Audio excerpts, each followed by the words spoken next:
Go ahead and have a seat. Welcome. Well, I'm so glad you're here tonight. If you haven't got to meet me yet, my name is Brad, and I just love that you're here tonight as we're starting this ministry and really getting some traction in the next steps and what's going to be happening here. I want to just start with by getting to know you a little bit more. I want to ask you a couple questions, and I want you to rank this 1 to 10. 1 being really low, 10 being really high. So start off with an easy question. How was your week? How's your week going so far? So between a 1 to a 10. So everybody come up with a number. All right, everybody got it? All right, this is going to be a little audience participation. So I'm going to encourage you, if you have the courage, just raise your hand when I call out your number.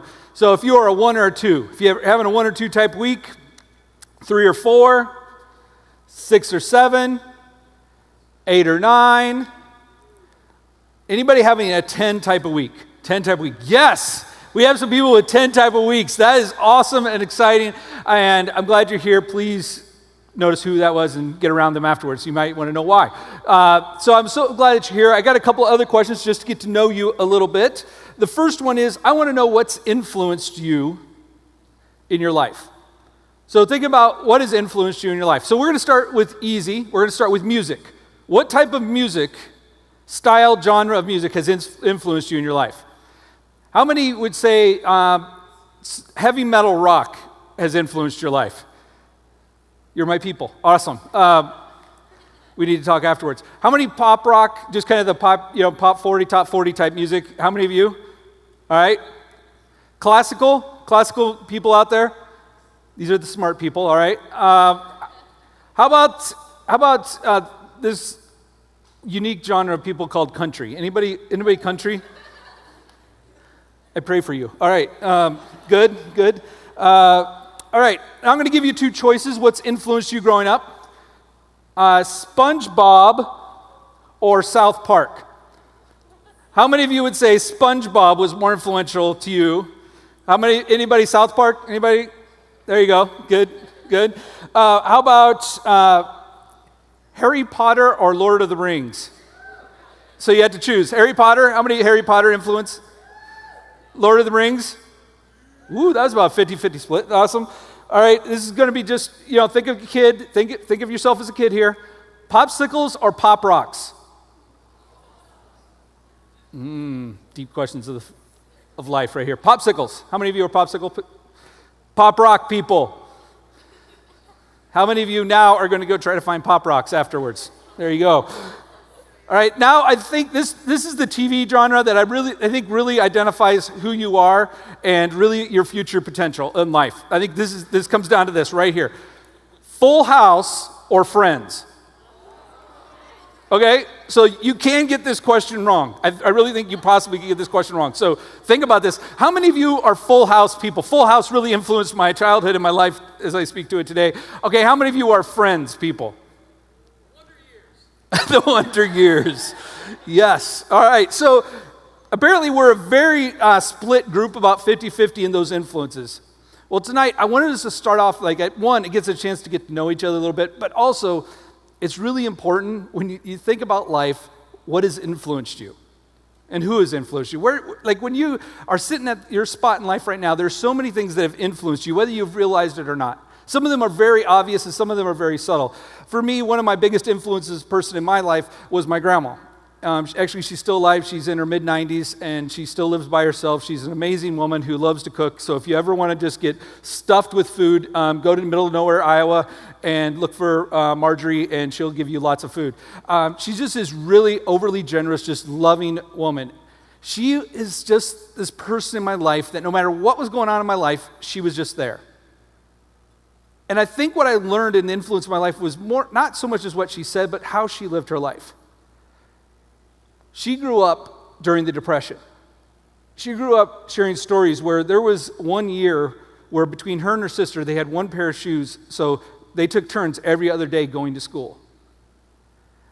They lived on a farm with nothing. Whatever they could produce on the farm is what they ate or what they couldn't eat. She talked about winters where they barely were able to keep warm enough to survive. She talked about how she moved because of, it was crazy because we're Dutch. Van Genderen is my last name, so we're very Dutch. Apparently, in the middle of where we lived, where my grandma lived, there was also this, around World War II, there was this racism that started to exist against Dutch people because they sounded like they were German, because people thought that was German instead of Dutch. So there was this just resistance, and they were actually forced to move because there were people going around burning Dutch people's houses because they thought they were Germans. And she talked about how she met her husband and they got married, and like 2 weeks after they got married, he got shipped off to World War II. He was actually on a boat within, I think, a week of landing in Japan before the bomb. He would have been one of the first people that would have landed in Japan, and I probably wouldn't be here right now if that would have happened. She talked about how after those weeks and months of not hearing anything, and about how she got to, she was just holding out hope, and how she had to make friends, and how she was just trying to get by. She talked about how at age 43, my grandpa got sick, and got really sick really fast, and found out he had colon cancer. And he never got to see any of his grandchildren born. And how for the last 50 years, she's lived alone, but always opening her house for people, always making people feel welcome. She was an influence in my life because of who she was and how she lived her life, not so much as what she's told me. Now, she was always there to say, hey, how you doing? Always there. Back in the day when I grew up, there was these bottles of Mountain Dew that were actually the glass bottles, the 16-ounce, and she would put them in the freezer if she knew I was coming over, so they would just be that nice consistency of slush.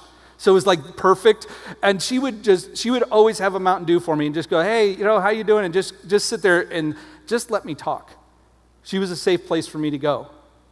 And to this day, she's a person that I look back that has influenced me in who I am today. Now, I invite you to interact with this a little bit, so I'm going to give you about 30 seconds, not a long time, but just if you have the courage, turn to the person next to you and just share the name and maybe a really quick reason why they were an influential part of your life. So go ahead, go for it.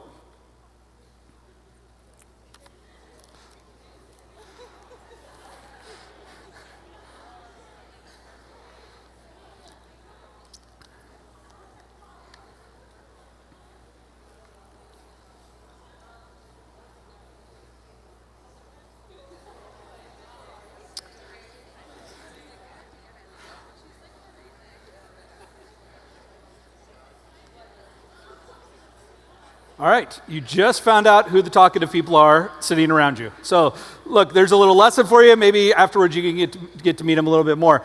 Well, this series we're going to start tonight is called Unleashed. And we believe that we were all meant to be unleashed. We were meant to be just fully living life out and fully alive. But as most of us know, that isn't how life turns out. See, when you think about the idea of being unleashed, you have to kind of agree to the fact that to be unleashed, that you have to be leashed to something before you can be unleashed. And tonight, I want to talk a little bit about what does it mean to be leashed, and what is the things that are we leashed. And when you hit the end of a leash, like, for example, some of you probably have experienced this, most of you are more kind than I am, but I want to tell you a little story about my dog that I had in Kentucky. We had this dog. He was awesome. He was very furry, shed everywhere, smelled, and was a complete mutt. And my kids loved him, so we loved him. And one of the things we could never do is train him, though. We could never get him to train to stay in our yard. He would just take off. So we got this like 50-foot long chain and leash so that he could go out and run. Well, my kids started this, and I remember the first time they did this. They were throwing a tennis ball, and he'd run and go get it. Well, as you can imagine, one time my son threw the tennis ball a little bit further than he thought. And this dog was so excited, so passionate about this tennis ball. He ran, and we've all seen that before, where you get to the end of the leash and it goes boom, just snap back, and you're like, whoa, is he dead? And dogs, they get up and just start, their tongue sticking out, going, barking because they want to get to the ball. But I think if that's an analogy that we could use tonight, I want to invite you to think about the times where you've reached the end of a leash. Think about it like where you were just so excited about life and you thought something was really exciting and you could do something, and then all of a sudden life surprised you and you ended up at the end of a leash, and you kind of like maybe you like got shocked. Maybe it caught you off guard. Let me give you an example. Maybe this has happened to you. Maybe as a little kid, you remember having this confidence that you knew kind of knew what was going on. You were just confident, and your mom or your dad or whoever, your grandma or grandpa, always said, "Hey, stay close to me. Stay close to me. Don't walk away." And maybe you were in a grocery store, maybe you were at an amusement park, maybe you were someplace, and that there was that one day that you kind of said, "I got this." And then all of a sudden you got caught up watching something or looking after something or turning around a corner, and then you kind of came to your senses and looked up and you couldn't find your mom or dad, and it was like the end of a leash moment. Maybe it was when you got older. Maybe it was when you were, you finally got your driver's license. You're like, "Yes, I'm finally going to be able to drive. This is awesome. I got freedom." And you're like, "I got this, Mom and Dad. I've got this. No problem. Let me have the car. I'm good." Then there was that one moment, whether that was that night or sometime later, where you either ended up in an accident, or maybe there was some flashing blue lights behind you, where all of a sudden you're like, "Oh, I just reached the end of my leash. This is a moment I don't know what to do with." It's kind of like it shocked you. Maybe for you now, maybe it's like a relationship. As you get older, like relationships do this a lot, like where you're going like, "This is the best relationship ever. I can't believe it. This is great. I love this relationship." And all of a sudden, you get that phone call or that conversation that says, "Hey, we need to talk. Let's just be friends." And you're like, "Whoa, where did that come from?" Or maybe if you're married, some of you are married, you're married and you're like, "Man, marriage is awesome." And then you get that look. And it's like, "That's not a fun look. What's going on?" And it's like, "What did I do?" And it's like all of a sudden you hit the end of the leash. Maybe some of you have had this as a job. Like you're like, "Man, I'm so excited for this job. This job is awesome. I love what I get to do." And then your boss pulls you in and says, "Hey, we need to talk about some things. Our company's looking at downsizing, and we're looking at some of your performance here." And you're like going, "Whoa." See, I think in life we come up to the end of the leash moments all the time.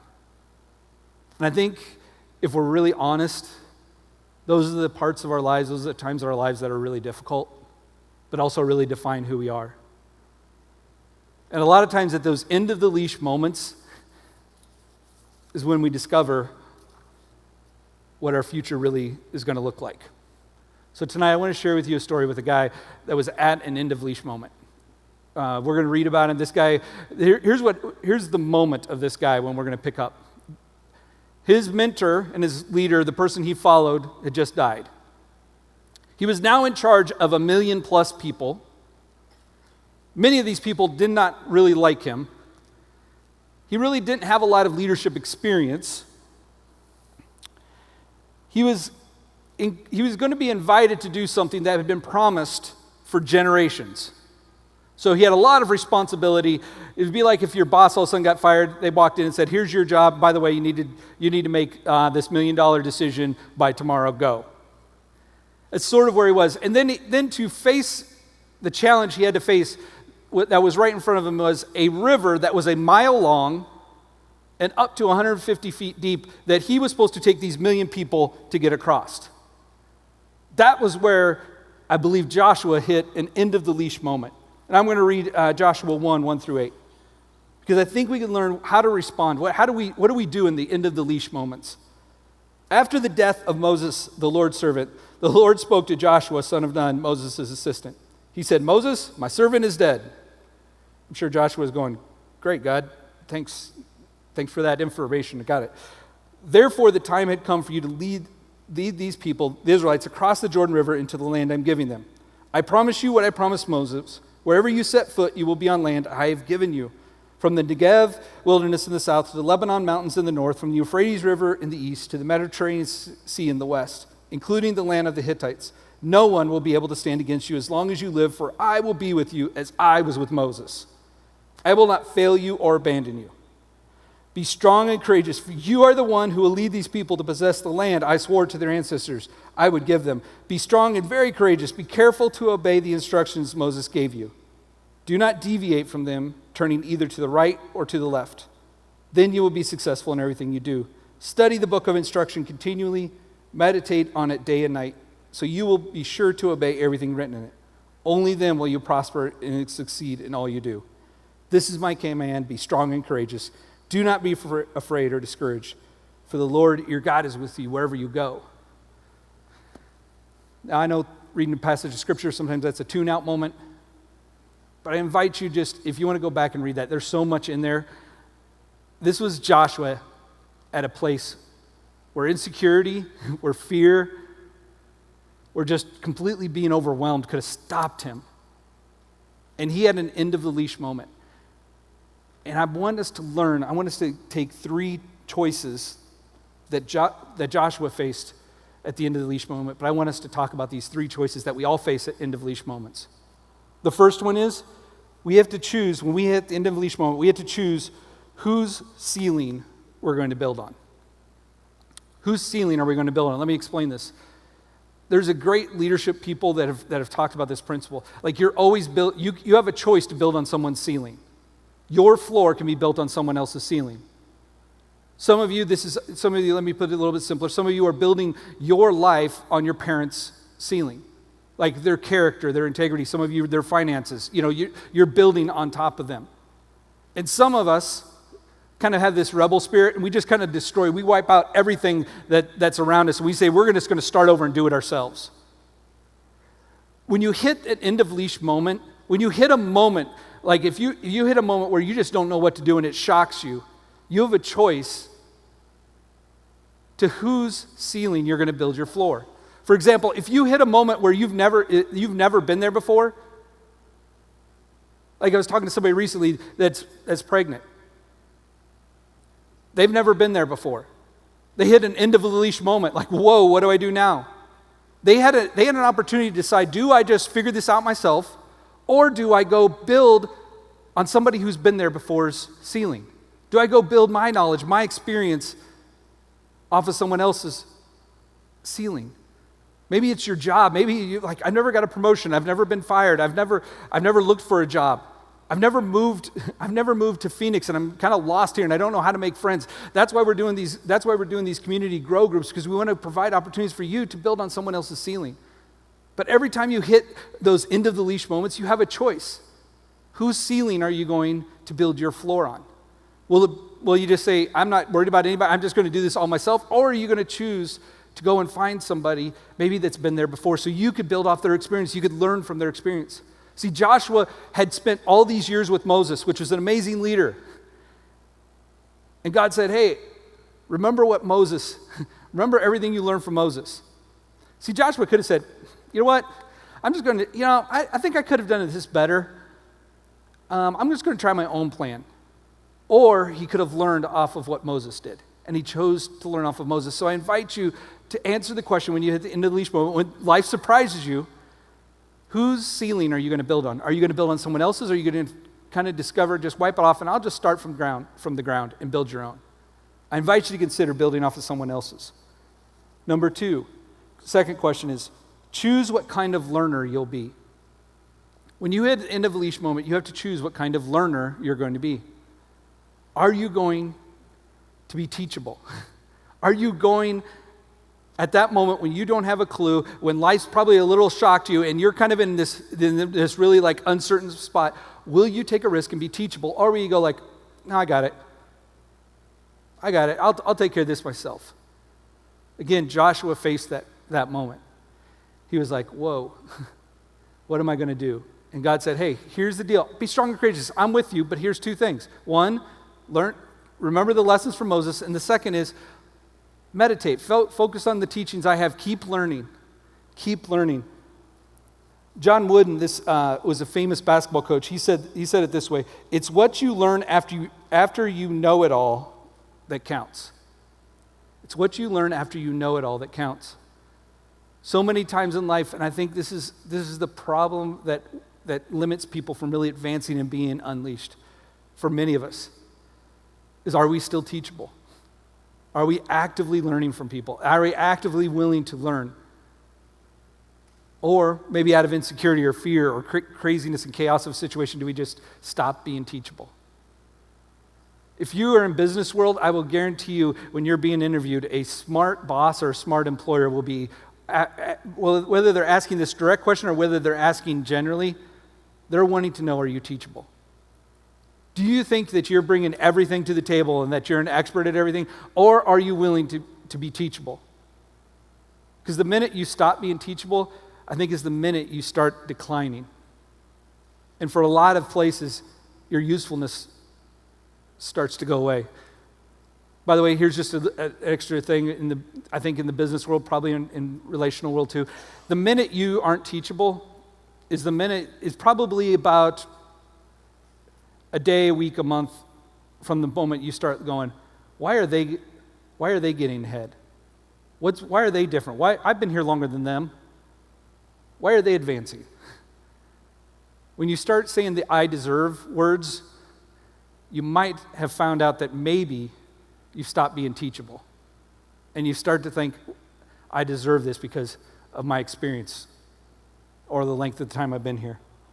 So the first question, choose whose ceiling you're going to build on. Second question is choose what kind of learner you'll be. Third one is choose to follow God because he's already been there. Will you choose to follow God?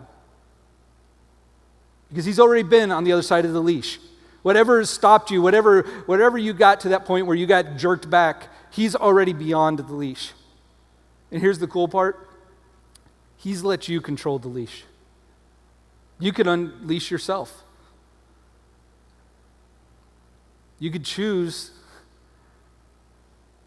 to follow, to admit that you don't have it all together, to admit that you need help, and you could follow him and get around people that have been a couple steps ahead of you and learn from them. And you yourself can really unleash yourself. But it's your choice. This is what Joshua knew, I believe. Joshua knew that it was his choice. He could have said, great God, I'm glad you believe in me, but I don't believe in me. Or he could have said, hey, you said, Moses just died. Let's give it some time. Let me get some leadership reps in. Let me make sure my people are really behind me. He just said, go. And Moses went. If you don't know the rest of the story, the waters parted. Joshua led all these people across. They attacked Jericho. They took over this promised land that was promised to them for generations. Joshua, one of the best leaders that you'll see in the Bible, when he hit the leash, he faced these three questions.